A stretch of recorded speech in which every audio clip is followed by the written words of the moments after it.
The LSU Tigers getting back on track in Starkville, Mississippi. Final score, LSU 41, Mississippi State 14. Now, for LSU, man, this had to feel so good. Had to feel so good because Brian Kelly and Jayden Daniels and that loss to Florida State, and then they get a good win against Grambling, but like you're supposed to do what you did in that game, and then you get this game on the road, SEC opponent. All the storylines that would have unfolded should you have not looked great in this game, or dare I say even lost this game, would have been pretty loud in Baton Rouge, Louisiana. Instead, though, get to kind of bow up and say, okay, yeah, that's who we are. We know it. Now y'all get to know it. And we're back on track. We're rolling right now, is the LSU Tigers. So we'll break it down here, but make sure really quickly you're subscribed. We've had a lot of the LSU faithful join the party here in the last couple of months. We appreciate y'all so much for that. If you have not yet joined the program, and you love college football, you love your LSU Tigers, I promise you, we'll talk about them. So make sure you're dialed in here. Also, follow me on Instagram and on Twitter at JD Pickell. Tweet at me, DM me. Let me know what y'all thought of yesterday's performance, especially from your quarterback, Jayden Daniels. We'll talk about him here in just a quick minute. But for LSU, I want to pick up what I was saying just a second ago. Think about what would have been said about them should this game have gone differently. Should they have played them close to a field goal or one score, or dare I say even lost this game in Starkville? There would have been a ton of noise, a ton of people saying, well, last year was kind of a fluke. Well, maybe the book's out on LSU. Maybe they're this, maybe they're that. The finger pointing from people in the media would have been atrocious, irresponsible. The overreaction would have been enormous. But even so, we don't have to worry about that. I guess we'll never know. It's kind of the sentiment right now for LSU. Because for LSU, instead, they had a mic drop kind of performance. This wasn't a game where Mississippi State came to Death Valley and then you just beat up on them there and the home crowd got after them. No, you had to go on the road, play a team that you're supposed to beat.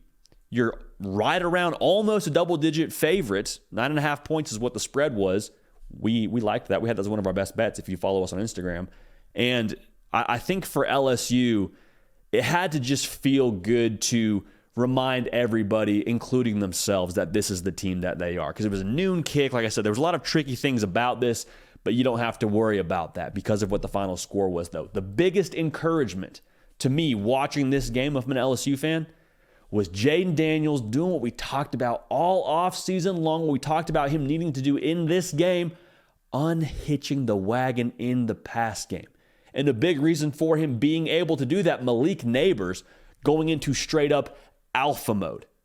The stats for both of them read, Jayden Daniels, 30 for 34. Extremely efficient.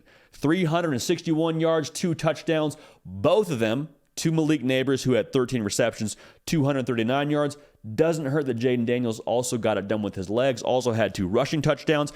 Mississippi State dared them to make this a reality. They had heard the narrative too.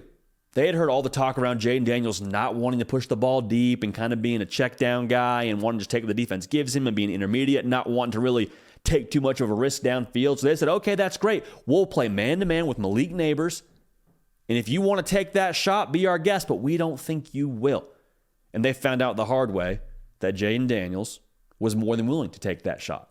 And this is so huge for a number of reasons, the first of which being it is a huge psychological victory for this LSU offense. Like the psyche for Jayden Daniels, this is a lot like when you see that first bucket go down and you're a shooter. Like you hit that first one from beyond the arc, that basket looks a little bit wider. That green light feel kind of starts to get into your psyche, and you're like, okay, now I know my guys are going to make this happen. I know I can put it out there for Malik Nabers. He's going to go win one-on-one. All right, let's ball. All right, now I feel a little bit easier letting that next one go down the sideline. Now I feel a little bit more confident standing in the pocket and delivering a strike to my guy, 50-50 ball. I feel better about him coming down with it. Now, to be fair, Malik Nabers just straight up won one-on-one. That's a lot of the word one, but you hear what I'm saying. He was victorious in a lot of his matchups when they went man coverage against him, and that's huge. Now, the other thing about this is huge because now it's on tape for the rest of the country. Now, if you're preparing to play LSU, you have to account for this variable in their offense.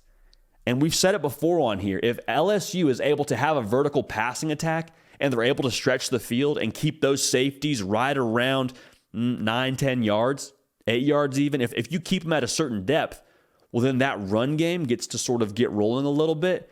And then I don't know how you defend LSU. Now, obviously, it works perfect in theory, and it's another thing to translate it to Saturdays in the fall and 11-11, but you hear what I'm saying. To have this a part of the offense and have this in the arsenal now, this is crucial for them to get back to Atlanta. And think about the way that we're talking about the SEC right now compared to what we were saying week 1. In the SEC West now, when it was, well, hey, LSU dropped that game to Florida State. They don't look great. What are they going to be this year? To now in week 3 with what you did against Mississippi State, what's happened at Alabama, and who knows what Ole Miss is going to be going forward. Like, the way that LSU looks right now, you got to feel really encouraged to have that confidence boost, because I think that's what it was. It was a big prove-it-to-yourself kind of game, I think.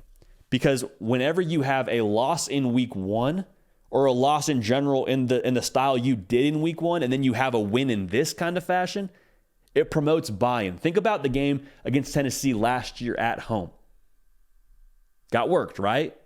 Wasn't fun, but all the LSU faithful believe, hey, the team that played against Tennessee that day and the team that beat Alabama, 2 very different teams, 2 very different points in their season, a lot of it having to do with buy-in, with putting your flag in the ground and saying, no, this is who we're going to be.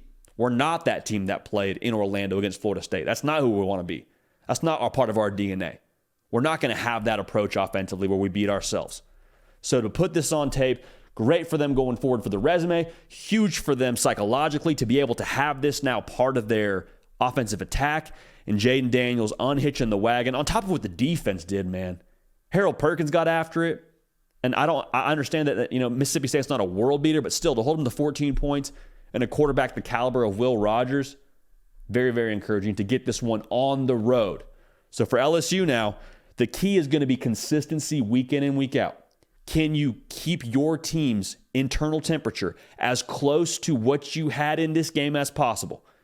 The opponent's going to change. Competition level is going to vary now from week to week. But can you have this same kind of approach offensively and have this same kind of attention to detail week in and week out, same competitive stamina week in and week out? It's going to require that to get back to Atlanta. But all things considered, very, very encouraging. If you're an LSU fan, you feel like you are back on track. Make sure you're subscribed. Make sure you follow me on Instagram and on Twitter at JD Pickell. We appreciate y'all. We love y'all. We're going to keep this party rolling. We will see y'all next time.